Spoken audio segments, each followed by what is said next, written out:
Hello बच्चों।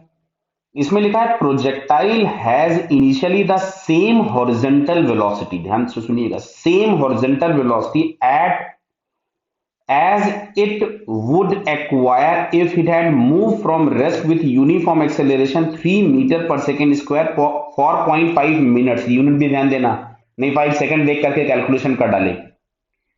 if the maximum height reached by it 80 meter then the angle of projection is। तो ध्यान से सुनिएगा, सबसे पहले मैं इसकी हॉरिजॉन्टल वेलोसिटी फाइंड करता हूं। तो दिया गया है कि अगर रेस्ट से स्टार्ट करता और एक्सेलरेशन होता 3 मीटर पर सेकेंड स्क्वायर और टाइम दिया है 0.5 मिनट, क्या मैं इसको 30 सेकेंड्स लिख दूं? तो यहां से जो वेलोसिटी हमारे पास आती दैट इज u प्लस 80, जो कि हम लोगों के पास आ जाती 90 मीटर पर सेकेंड।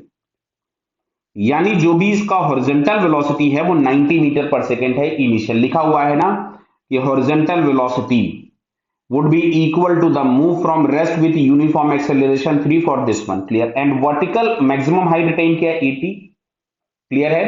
तो मैक्सिमम हाइट जब अटेन की 80 की बात कर रहे हैं तो हम लोग यहां से ये हम लोगों ने लिख दिया इसका हॉरिजॉन्टल कंपोनेंट। अब हम बात करते हैं इसके वर्टिकल कंपोनेंट की।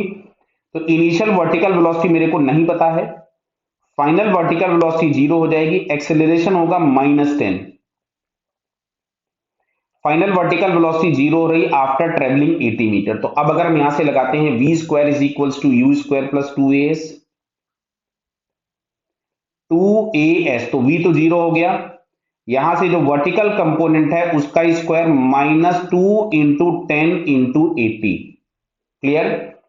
तो अब अच्छा देखो, यहां से जो वर्टिकल इनिशियल वेलोसिटी हम लोगों के पास आ रही है जिसको हम यू वी लिख रहे हैं, तो ये कितनी हो गई? जरा इसमें से अगर हम कुछ कुछ टर्म्स को बाहर कर पाते, इसमें से 100 पहले इधर लिख लो ये वाला, और 8 इंटू 260, देखो बढ़िया इसका रूट निकल गया, याद आएगा 10 इंटू 4, मतलब इसका जो वर्टिकल कंपोनेंट आ गया वो आ गया 40 मीटर पर सेकेंड, क्लियर बेटा।